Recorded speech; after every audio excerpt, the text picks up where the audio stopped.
Hey trail travelers, it is a gorgeous day here in Colorado and we are going to hit Switzerland Trail.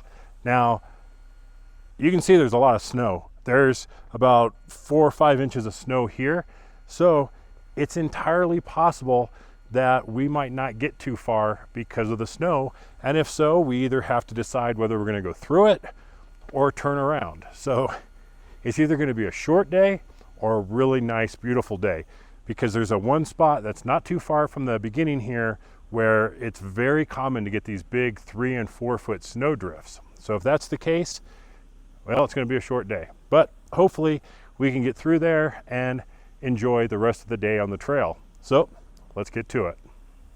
Okay, we are getting started on Switzerland Trail in the snow.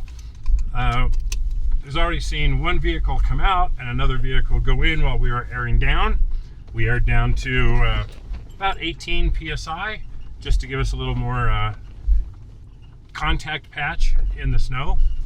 We'll see how it goes. There's plenty of vehicle tracks through here, so I doubt that we should see too many issues going through here today. But I guess we'll see how things go. The trick is, keep it slow. Don't speed through the snow, because snow is made of ice, and ice can be slippery. So you want to be safe about it. Makes sense, right? It's white too. And it's white. But what a gorgeous day today to be out here. You should also never snow wheel alone. So yeah, that's kind of a thing. But what? Especially on Thanksgiving Day. It is Thanksgiving Day. Yes, it is. Nobody and will come rescue. We are out here by ourselves, and there's no cell signal, and there's no radio communication to any of the repeaters that I can get to. But there's people out here, and we're not going to put ourselves in a situation where we're going to get stuck. Now, we might get a little stuck, we might bog down in the snow, but we have the winch, we have a shovel, we have all the recovery gear necessary to get ourselves out of a bad situation, and we're not going to put ourselves into a horrible situation, I guess is the best way of putting it. I'm not going to try running through, a 5 foot snow drift. I'm not going to do something that is going to become damn near impossible for me to get myself out by myself. So I'm going to be very careful about where I go and how deep of snow we get into. But as long as we see tracks all the way through this, we're not even going to have to use the winch today. And well, winching can be fun, and my attitude is usually, well, we're going to go until we get stuck, and then we're going to unstuck ourselves, and that's going to be the fun part of our day. If you go in with that attitude, you can really enjoy it. But if you go in with the attitude, oh, I hope I never have to use my winch, and then you have to, it's not quite as enjoyable. So I prefer during the snow to have the attitude, we are going out there to get stuck. And then the challenge is, how do we recover ourselves or other people, and we have fun with it. So if that doesn't sound like fun with you, don't go snow wheeling. It's pretty simple. So we're going to continue on here on Switzerland Trail.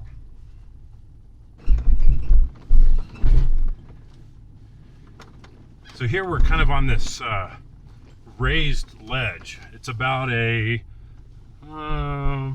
30 foot, maybe 20 to 30 foot drop off on one side and maybe 20 feet on the other side.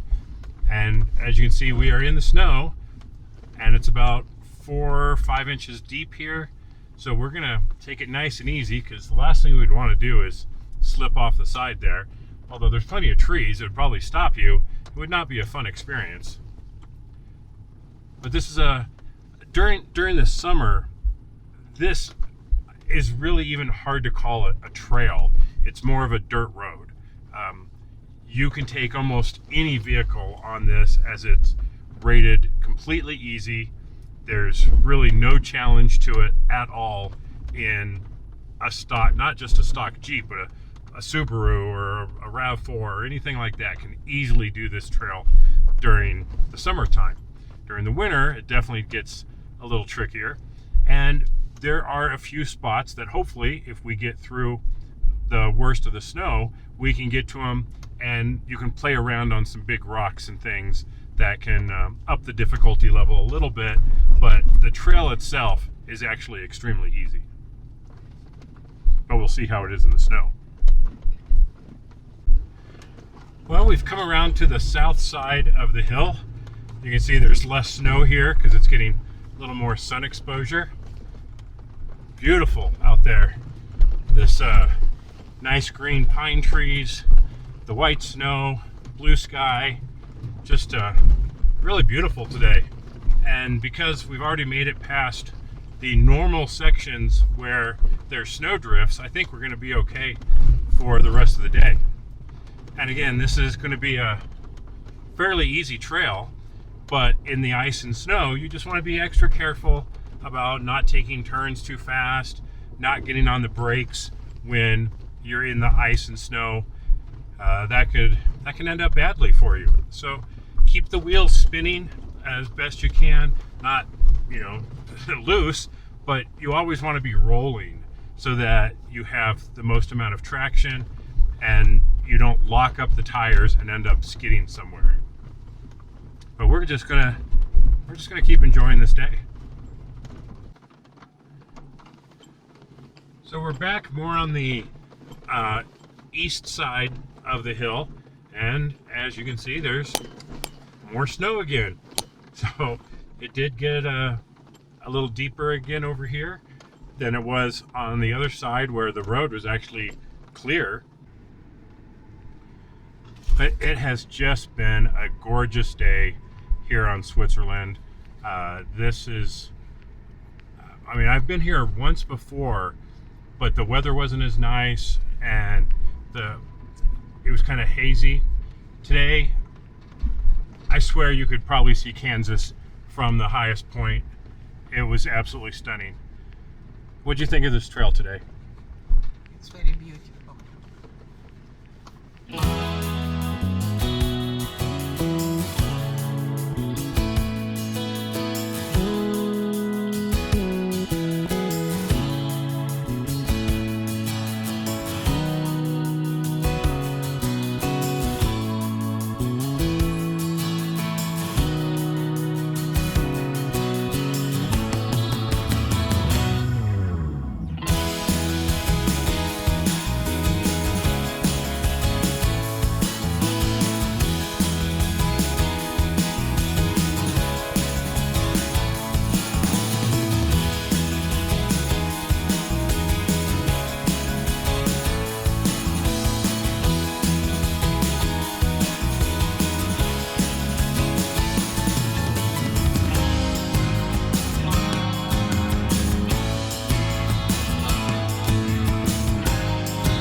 We've only seen a couple people, a few hikers, and a couple other vehicles.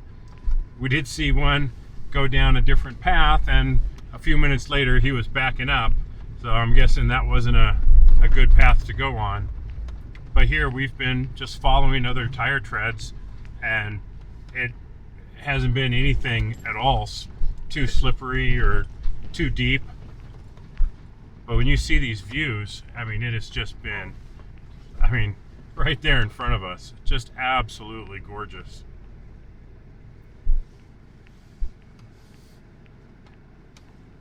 And on the side of the hill that we're on has all the snow, and right across from us, because it's getting all the sunlight, is almost completely barren of snow now. So we've gone through like several different types of conditions today, from dry to some light snow, and now look at this. There's still like several inches of snow hanging off the branches of the pine trees. This doesn't look more like Christmas. This is just really beautiful through here. No, it doesn't look more like Thanksgiving. It does not look like Thanksgiving. It looks more like winter. So I guess the question is, who is this trail for, right? And I think for beginners, it's a great trail because it's easy. I But can come on Subaru here. you could, yeah, I mean, you could, right now, you could take a Subaru through here, a 4Runner, a Pathfinder, a RAV4, you know, as long as you've got a little bit of ground clearance and all-wheel drive or four-wheel drive, this shouldn't be a problem at all. There's no cliffs or ledges or anything like that to have to worry about going over. And it's also for anyone who just loves a beautiful view, right? That is 200%. Yeah, it is definitely a view worth coming out to, even if it's not a difficult trail. And coming out in the snow, one thing for driving in the snow is the snow fills in all the little spots between the rocks, so it's actually a smoother ride. So it's kind of a win-win in the snow. But I mean, this is just absolutely gorgeous. Well, at this spot, you'll see a sign for Pennsylvania Gulch right over here. Now this, according to some of the websites, is a fairly difficult, even on one of them being rated as 7 of 10. It's not.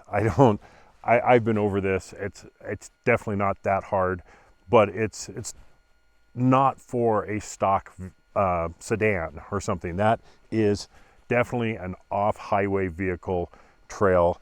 You want a Jeep, you got to have four-wheel drive, you know, 4-low. You need to have something capable of going off-road. Now, if you continue on the road here, and you start seeing some houses here, this is a little town called Sunset. And Sunset is a town dating back to the 1800s. There was a railroad that came through here. It was a kind of a major hub for the railroad. And then in the mid-1890s, a flood took out most of the railroad.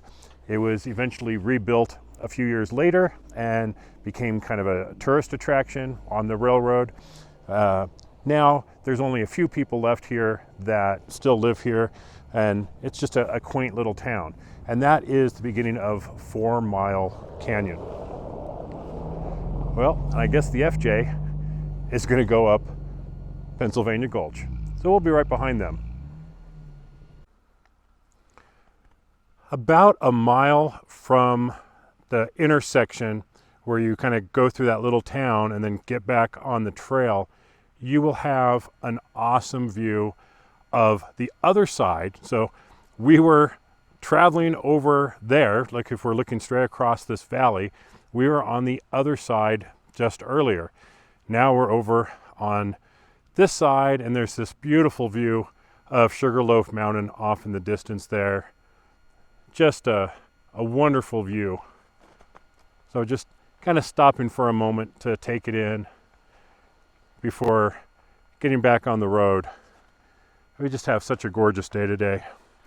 So we're going to be heading up here, and we did pass a little while back. We passed a turn to a trail called Pennsylvania Gulch, and some of the like Onyx rates that as 7 of 10. I've done it. I don't think it's that hard for sure. It's definitely a little trickier in the snow. But if you want a little extra challenge, or you want a shortcut back to the beginning of Switzerland Trail, then taking Pennsylvania Gulch could be a nice option.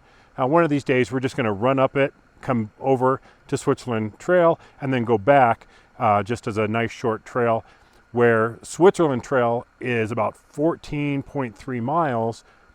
Pennsylvania Gulch is only about, I think it's 2 miles, or it's very short, but it's a lot of fun. It's very steep, it's very rocky, there's a couple ledges, so it's not for your stock vehicle like Switzerland Trail is. So let's get back on the road. It's about 2.5 miles from that intersection. We come upon this cool little, I think this might have used to been a box cart or an ore cart or something. I bet during the summer some people use it as a fire pit or something. But it's a nice little spot to stop and have a picnic or something. I'm gonna go ahead and walk out here. I don't want to get too far because it's covered in snow. I don't want to slip and end up 1,000 feet below. But wow, what a view. This is just a gorgeous view from here. See some old burn damage over there, and some beautiful rock formations over on the other side. All right. Well, like I said, what Switzerland doesn't deliver in terms of difficulty, it does deliver in terms of views. All right. Let's see what else we can discover on this trail. Now, if you came in the direction that we did, which was from the peak-to-peak highway, this is going to be about 3.5 miles in versus, or I mean, from the 3.5 miles from Sunset, that little town back there, and pretty close to the end of the trail. If you came in from the other side, this is really only about a mile or so, 1.1 miles from the beginning. And here you've got this 2-story tall chimney. I don't really know what the history of it is, can't really find anything about it, but there's a nice little picnic grounds here, plenty of seating. It's a good time to, stop for lunch. But if you're just getting started, you might want to just pass on this and head somewhere else. But I mean, the view from up here, I mean, it's really, really pretty. And you'll often see deer running around up here. It's definitely a great spot to stop and take in the sights. All right, now this right here is Gold Hill Road. Now, for some people, this is the beginning of Switzerland Trail, and for others, like us, this is the end, or it can be the end, I should say. But if you're going to go and you just want to go to the picnic grounds, you come up to Gold Hill Road and then go up the trail. And the picnic ground is only a little over a mile up the road. Now, Gold Hill Road has some history, and we'll probably talk about that in another video. But if you want to continue on for about another 6 miles on Switzerland Trail, you just keep going. So, guess where we're going? That way. All right, we are continuing on 93. So anytime that you see the road split and you see a sign that says 93, that's what you want to stay on.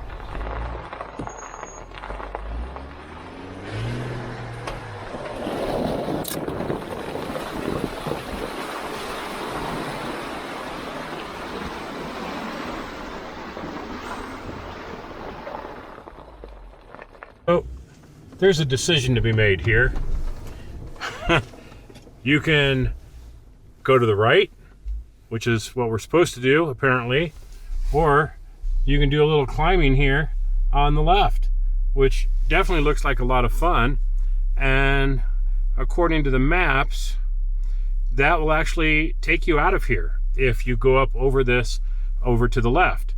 But we're trying to stick to the trail, so we're going to go to the right, which says dead end. Well, you come to an intersection and you can go up a big hill onto 460, or you hang to the right, which actually says dead end. Well, we're taking the section that says dead end because Gaia Maps says it's not a dead end. So, do we trust the signage or trust the technology?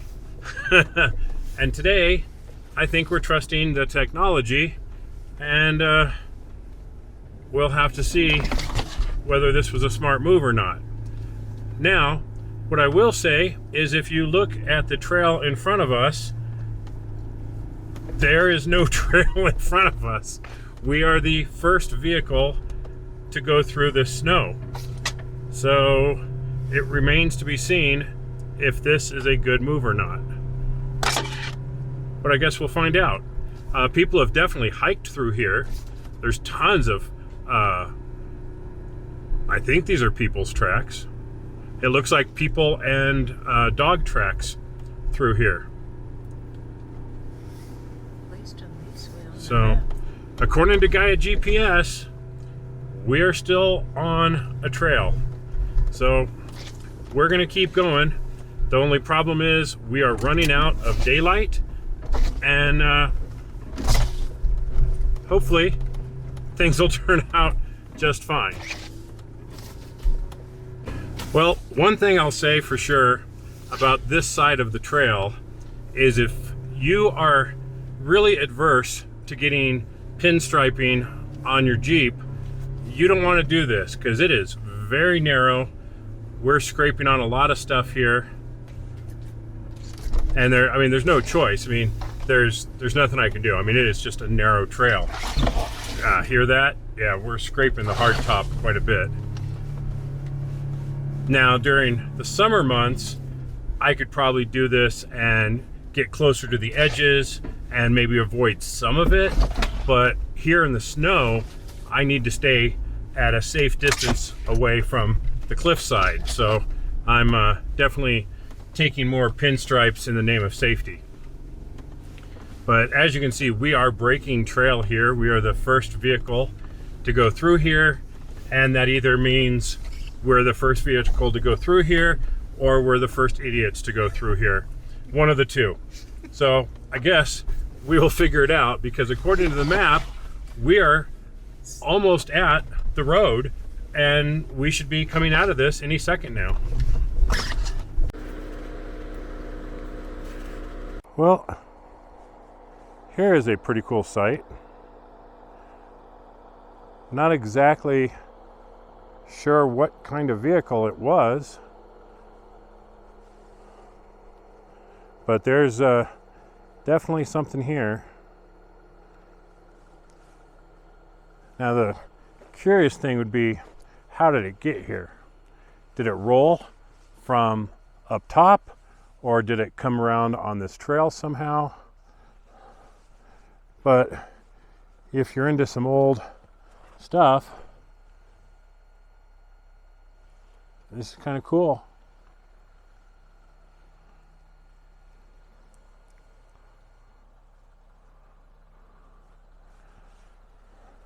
Definitely isn't much left of it though.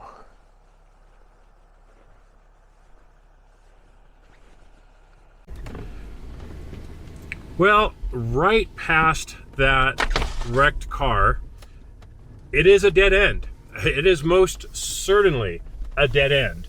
So anything past that 461 turnoff that we're heading back to, I consider a hiking trail.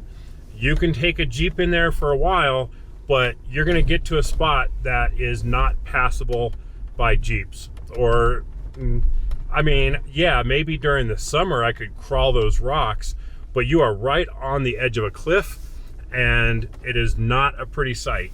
So we're back here at that 461 intersection, and we're gonna have to climb up the hill. Now, the rest of Switzerland Pass or Switzerland Trail is pretty accessible to almost any vehicle, pretty much any sedan. This side of Gold Hill, I would say you need high clearance. And I wouldn't want to take too many passenger cars or SUVs or minivans up this hill right here. So if you stay on the other side of Gold Hill, you are fine in pretty much any passenger car. But if you're going to come on this side, this is four-wheel drive territory.